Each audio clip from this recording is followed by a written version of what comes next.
Welcome back दोस्तों। आज मैं आपके सामने एक तेलुगु लैंग्वेज मूवी को लेकर आया हूँ। इसका नाम है ओदेला रेलवे स्टेशन। एक्चुअली ये मूवी 2021 में रिलीज हुई, लेकिन बाद में रिसेंटली प्लेटफॉर्म पे रिलीज हुई। अब मूवी के बारे में बात करें तो मूवी सिर्फ 1.5 घंटे की है।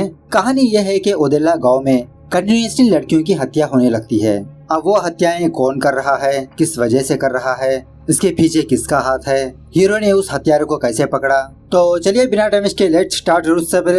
प्यार फॉलो इंस्टाग्राम। मूवी की शुरुआत में ही ओदेला नाम के एक गांव के रेलवे स्टेशन को दिखाया जाता है, जहां पर एक औरत कीचड़ में लथपथ होकर अपने हाथ में किसी बंदे का सर लेकर पुलिस स्टेशन जाकर लक्ष्मण नाम के एसआई के टेबल के सामने वो सर रखती है।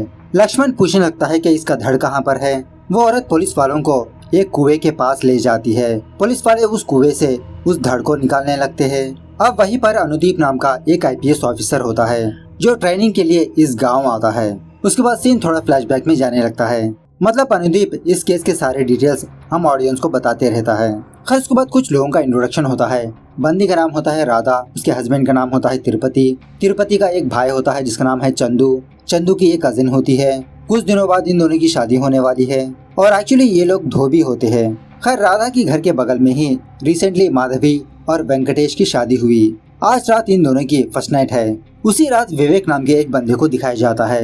एक्चुअली विवेक माधवी से बहुत प्यार किया करता था, लेकिन माधवी इसे छोड़ के दूसरे बंदे से शादी कर ली। दोस्तों के साथ दारू पीते हुए कहने लगता है कि मैं मर जाऊंगा। इसके दोस्त विवेक से कहने लगते हैं, अरे विवेक अगर मारना है तो उसको मारो, तुम क्यों मरोगे, तुमने क्या गलती की। खैर सुबह होने के बाद सारे गांव वालों को ये बात पता चलती है कि किसी जगह पर माधवी की लाश पाई गई। अनुदीप और कुछ पुलिस वाले क्राइम स्पॉट पर पहुंचते हैं। इंस्पेक्शन करने पर यह बात पता चलती है कि किसी ने माधवी को आरएपी करके बेरहमी से मार दिया। मतलब कल ही माधवी की शादी हुई थी, रात को फर्स्ट नाइट हुआ और कल रात ही किसी ने माधवी को मार दिया। माधवी की मौत की खबर सुनने के बाद माधवी के हस्बैंड वेंकटेश को बहुत बड़ा झटका लगता है। खैर अनुदीप जब उस जगह की इंस्पेक्शन करता है तो वहाँ पर एक फुटप्रिंट पाया जाता है और कुछ लोगों से पूछताछ करने पर अनुदीप को विवेक के बारे में पता चलता है। सो एसआई लक्ष्मण बिना सोचे समझे विवेक को पुलिस स्टेशन लाता है। पूछने लगता है कि तुमने माधवी को क्यों मारा। विवेक भी कहने लगता है कि सर मैं माधवी से बहुत प्यार करता हूँ, मैं क्यों उसे मारूंगा। लेकिन एसआई लक्ष्मण ठहरा उल्टी खोपड़ी का आदमी। विवेक को उल्टा लेटा के उसके पिछवाड़े में रॉड घुसेड़ देता है। बेचारा विवेक दर्द को ना सहते हुए कबूल कर लेता है कि माधवी को मैंने ही मारा। लेकिन जब अनुदीप पुलिस स्टेशन आता है, विवेक अनुदीप से कहने लगता है कि सर आप तो एजुकेटेड हो, आप बताइए मैंने माधवी को नहीं मारा। अनुदीप विवेक को जाने के लिए कहता है। लक्ष्मण कहने लगता है आप ऐसे कैसे छोड़ सकते हो, मुझे पक्का यकीन है उस लड़की का कत्ल इसने ही किया। ऐसे केसेस में ऐसा ही होता है सर, आपके पास सिर्फ एजुकेशन है, मेरे पास एक्सपीरियंस। अनुदीप पुलिस वालों को समझाने लगता है कि क्राइम स्पॉट पर एक फुटप्रिंट पाया गया, उसका साइज है 10 और इसी तरह लड़की के अंदर जो सीमन पाया गया उसको टेस्ट करने पर यह बात पता चली कि रेपिस्ट की उम्र तकरीबन 30 साल होगी। लेकिन यहाँ पर विवेक का पैर का साइज है 8 और इसी तरह इसकी उम्र 30 नहीं है, सिर्फ 20 साल के ऊपर है ये। सो सर विवेक कल्प्रिट नहीं है। सो विवेक वहाँ से चला जाता है। तभी एक बंदा पुलिस स्टेशन को कॉल करके ये बताने लगता है कि गाँव में एक और लड़की की हत्या हुई। पुलिस वाले फौरन क्राइम स्पॉट पर जाते हैं और शॉकिंग बात यह है कि इस लड़की की भी कल ही शादी हुई। अनुदीप समझ जाता है कि किलर कोई साइको ही हो सकता है। खैर रात होने के बाद अनुदीप दोबारा क्राइम स्पॉट जाता है कुछ सबूत वगैरह ढूंढने के लिए। वहाँ पर अनुदीप को मरे हुए लड़की का फोन मिलता है। पुलिस स्टेशन आकर इस फोन में चेक करने पर उस फोन में एक वीडियो होती है। मतलब इत्तेफाक से इस कैमरे का वीडियो ऑन हो गया था, सिर्फ वॉइसेस सुनाई दे रहे होते हैं। सो किलर उस लड़की को जंगल में लाकर पूछने लगता है कि तुम्हारी फर्स्ट नाइट कैसे हुई, मुझे डिटेल में बताओ। तुम्हारे हस्बैंड ने तुम्हारे साथ क्या क्या किया, तुमने अपने हस्बैंड के साथ क्या किया। ऐसा कहते हुए किलर उस लड़की को मोलेस्ट करने लगता है। कहने लगता है कि तुम डिटेल में बताओगी तो मैं तुमको छोड़ दूंगा। वो लड़की उसी तरह से उस किलर को बताने लगती है, लेकिन उसके बावजूद भी वो किलर उस लड़की के साथ जबरदस्ती करके उसे मार देता है। खैर सुबह होने के बाद जब चंदू की कजन नहाने बाथरूम में जाती है, चंदू बाथरूम में झांकने लगता है, अपने फोन में उसकी वीडियो बनाने लगता है। हालांकि इसकी शादी इसी से होने वाली है। चंदू का बेस्ट फ्रेंड होता है सांबू, जो एक वेडिंग फोटोग्राफर होता है। चंदू और साबू ये दोनों हमेशा एक दूसरे में पॉर्न वीडियोस शेयर करते रहते हैं।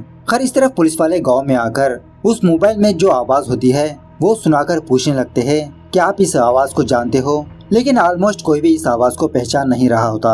और जब पुलिस वाले राधा के फैमिली के पास आते हैं चंदू पहचान लेता है कि यह आवाज तो सांबू की है। उसी वक्त पुलिस वाले सांबू को पुलिस स्टेशन बुलाते हैं और इसकी आवाज से वो वॉइस मैच करवाने लगते हैं।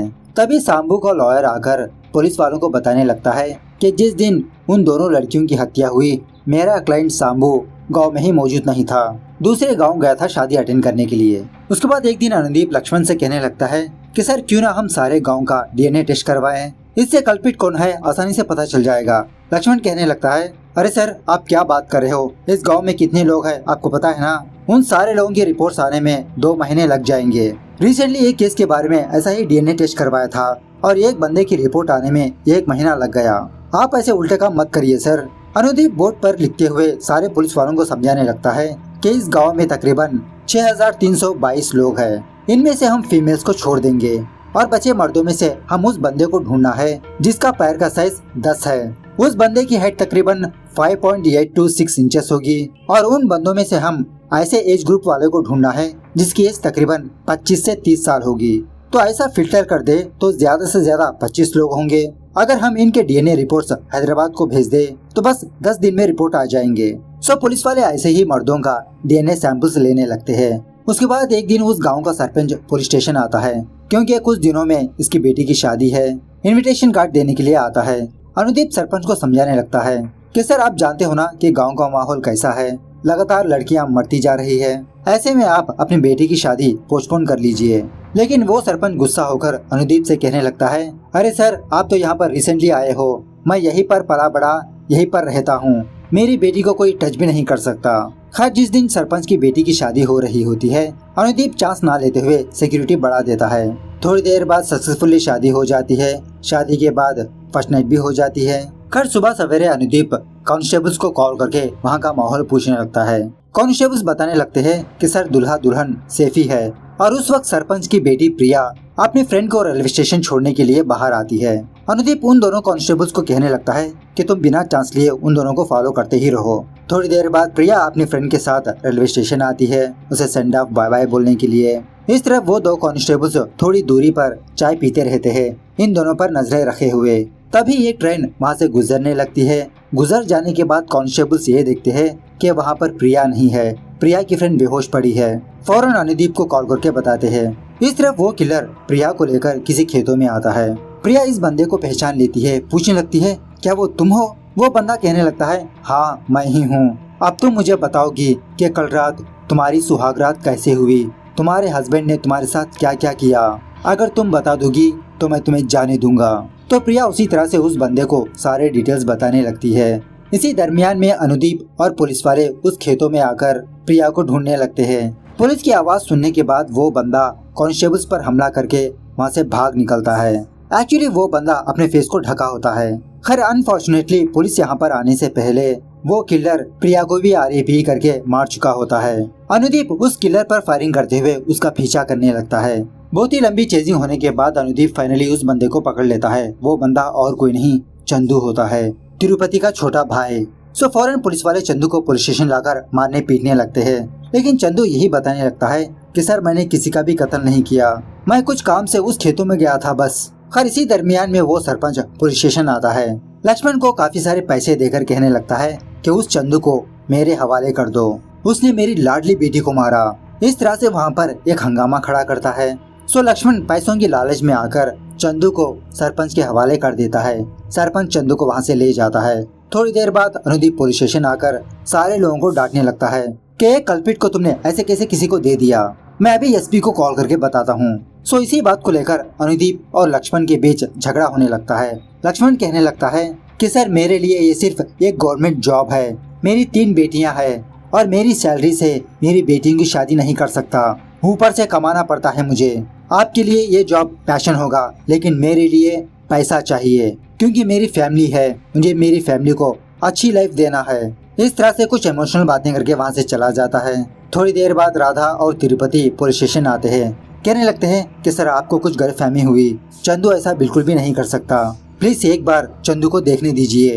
अनुदीप कहने लगता है कि चंदू यहाँ पर नहीं, सरपंच ले गया। इस तरफ वो सरपंच चंदू को बहुत बुरी तरह से टॉर्चर करने लगता है। थोड़ी देर बाद राधा और तिरुपति उस सरपंच के पास आते हैं। सरपंच कहने लगता है कि तुम लोग फिक्र मत करो, मैं इतना जल्दी चंदू को नहीं मारूंगा, उसने मेरी बेटी को तड़पा तड़पा कर मारा, उसके शरीर से उसका सारा खून निकाल लूंगा पहले।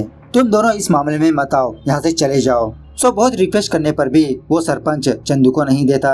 उसके बाद ये दोनों बड़े बड़े लोगों के पास जाते हैं, रिक्वेस्ट करने लगते हैं, लेकिन कोई भी इन दोनों की हेल्प नहीं करता। खैर उसके बाद अनुदीप उस सरपंच को कॉल करके ये बताने लगता है कि गांव में एक और लड़की की हत्या हुई, चंदू मर्डरर नहीं है।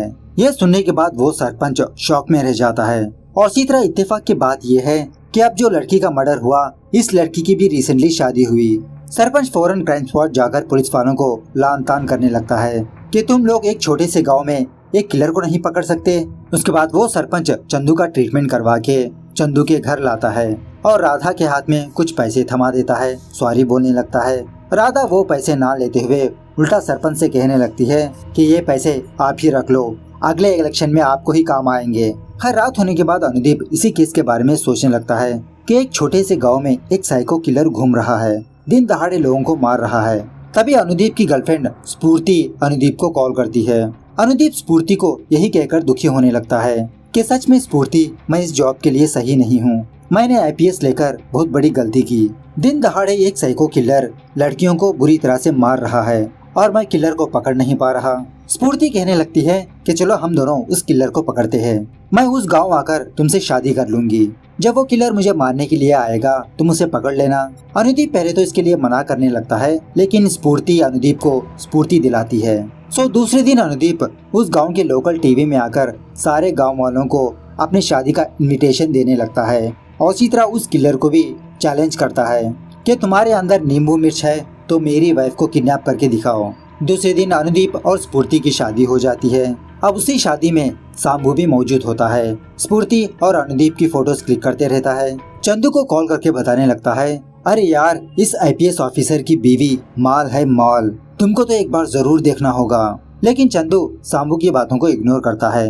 उसके बाद जब अनुदीप और स्फूर्ति अपने घर जाते हैं, वहाँ पर किलर अनुदीप के लिए एक मैसेज छोड़ता है कि शादी मुबारक और तुम्हारा चैलेंज मुझे मंजूर है, रेडी रहना। खैर रात होने के बाद तिरुपति, चंदू, सांबू ये तीनों अपने घर में बैठकर पार्टी शार्टी करते रहते हैं, दारू वगैरह पीते रहते हैं। सांबू दोबारा चंदू को यही बात बताने लगता है कि सच में यार उस पुलिस ऑफिसर की बीवी बहुत ही खूबसूरत है। लेकिन चंदू गुस्से में कहने लगता है कि मेरे हर एक जख्म का बदला लूंगा, मैं एक एक से बदला लूंगा। इस तरफ अनुदीप और स्फूर्ति अपनी फर्स्ट टाइम मनाने लगते हैं। इस तरफ आधी रात को जब राधा पानी पीने के लिए जागती है, तभी ऊपर से एक बक्सा नीचे गिरता है चूहों की वजह से। जब राधा उस बक्से को ओपन करती है तो उसमें काफी सारे ब्रा होते हैं और वो भी राधा के नहीं होते, और उसी बक्से में कुछ गहने भी होते हैं। ये सब देखने के बाद राधा शॉक में रह जाती है। उसी वक्त राधा वो सारे जेवर लेकर चोरी चुपके अपने घर से बाहर जाती है। पहले तो वो सरपंच के घर आकर एक अंगूठी दिखाकर पूछने लगती है कि यह अंगूठी प्रिया की है। सरपंच इस अंगूठी को पहचान लेता है, हाँ ये तो मेरी बेटी प्रिया की ही है। उसके बाद राधा दूसरे घर जाकर दूसरी अंगूठी को दिखाकर पूछने लगती है, क्या यह अंगूठी माधवी की है? वो लोग पहचान लेते हैं। और जब दोबारा राधा अपने घर आती है तो बिस्तर में चंदू और तिरुपति मौजूद नहीं होते। फौरन राधा उन दोनों को कॉल करते हुए बाहर जाने लगती है। सुबह होने के बाद तिरुपति अनुदीप के घर आता है कुछ काम वगैरह करने के लिए। अनुदीप तिरुपति से कहने लगता है कि घर में कुछ कपड़े भी है, वो भी लेके जाओ। तिरुपति सारे कपड़े धोने के लिए ले जाता है। तभी राधा अनुदीप को कॉल करके ये बताने लगती है कि सर आप प्लीज बेडरूम में जाकर स्फूर्ति मैडम को देखिए, क्या वो है क्या। तो जब अनुदीप राधा की बात मानकर बेडरूम में जाता है तो बेडरूम में स्फूर्ति मौजूद नहीं होती। राधा रोते हुए अनुदीप से कहने लगती है कि सर वो किलर और कोई नहीं, मेरा पति तिरुपति है सर, उसी ने सारे लड़कियों को मारा और स्फूर्ति मैडम को भी उठा ले गया। मतलब जब तिरुपति कपड़े लेने के लिए बेडरूम में आया था उस वक्त स्फूर्ति सो रही थी। स्फूर्ति को बेहोश करके कपड़ों में लिपेट के अपने साथ ले जाता है। उसके बाद राधा हर जगह पर तिरुपति को ढूंढने लगती है। बहुत ढूंढने के बाद फाइनली राधा तिरुपति को देख लेती है। उस वक्त तिरुपति स्फूर्ति के साथ सूखे कुएं में होता है, उसके साथ जबरदस्ती करने लगता है। राधा चीखने चिल्लाने लगती है कि ये तुम क्या कर रहे हो, उस लड़की को छोड़ दो। राधा की यह आवाज सुनने के बाद तिरुपति कुएं से ऊपर आता है। राधा पूछने लगती है कि ये तुम किस तरह से बदल गए, कैसे बर्ताव कर रहे हो, क्या हो गया तुम्हें। तिरुपति राधा से कहने लगता है कि मेरे बदलाव का कारण तुम ही हो। ऐसा कहकर अपने बारे में बताने लगता है। एक्चुअली कुछ सालों पहले राधा और तिरुपति की शादी हुई थी। फर्स्ट नाइट के दिन राधा ने तिरुपति से कहा कि इसको ये शादी मंजूर नहीं, इसके फादर मरने की वजह से मजबूरी में राधा ने तिरुपति से शादी की। राधा कहने लगती है कि तुमको मेरा शरीर ही चाहिए ना, ले लो। तिरुपति राधा से फिजिकल होने की कोशिश करता है। राधा तिरुपति से पूछने लगती है, क्या तुमने ब्रश नहीं किया, स्नान नहीं किया, इतनी बदबू आ रही है तुम्हारे पास से। और इसी तरह राधा को तिरुपति के साथ कांड करना बिल्कुल भी पसंद नहीं होता। वो अपना मुंह फेर के बस ऐसे ही लेटी रहती है। अब राधा की ये बातें सुनने के बाद तिरुपति कांपने लगता है, मतलब इसको शर्मिंदगी महसूस होती है, नर्वस फील होने लगता है। उस रात बिना कांड किए ऐसे ही सो जाता है और उस दिन से लेते हुए 10 सालों तक इन दोनों के बीच फिजिकल ही नहीं हुआ। जब कभी भी तिरुपति राधा के करीब आता ये कांपने लगता है। तिरुपति के दिमाग में यही बैठ गया था कि शायद ये नामर्द है।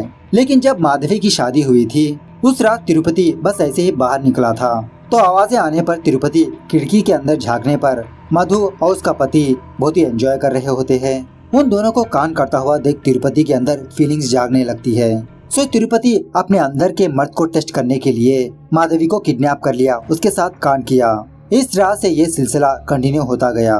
सो ऐसा कहने के बाद तिरुपति स्फूर्ति के पास जाने लगता है। राधा इसको रोकने की कोशिश करती है। तिरुपति राधा के सर पे वार करके स्फूर्ति के पास जाने लगता है, लेकिन राधा एक लड़की की जान बचाने के लिए होश में आकर कोई चीज लेकर उस कुएं में कूदकर अपने पति तिरुपति का सर धड़ से अलग कर देती है और राधा खुद की साड़ी निकालकर स्फूर्ति को पहना देती है। उसके बाद राधा तिरुपति का सर लेकर पुलिस स्टेशन जाती है।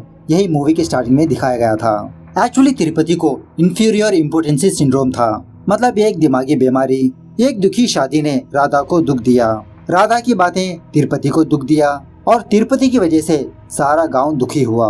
सिर्फ तिरुपति ही इस सिंड्रोम का शिकार नहीं, हमारे सोसाइटी में काफी सारे लोग दूसरों को जलील और बेइज्जत करते हैं। बाद में वो लोग अपने आप को प्रूव करने के लिए एक बहुत बड़ा कदम उठाते हैं। ऐसे सर्कस को और कोई नहीं, हमारी सोसाइटी ही बनाती है। उसके बाद फाइनली डायरेक्टर एक छोटा सा मैसेज देते हैं कि इसका पार्ट 2 भी आने वाला है। इस तरह से ये सिंपल मूवी यहाँ पर दी एंड होती है। तो मूवी कैसे लगी कमेंट करके बताना जरूर। मिलते हैं अगली वीडियो में, तब तक take care, bye bye, see you soon.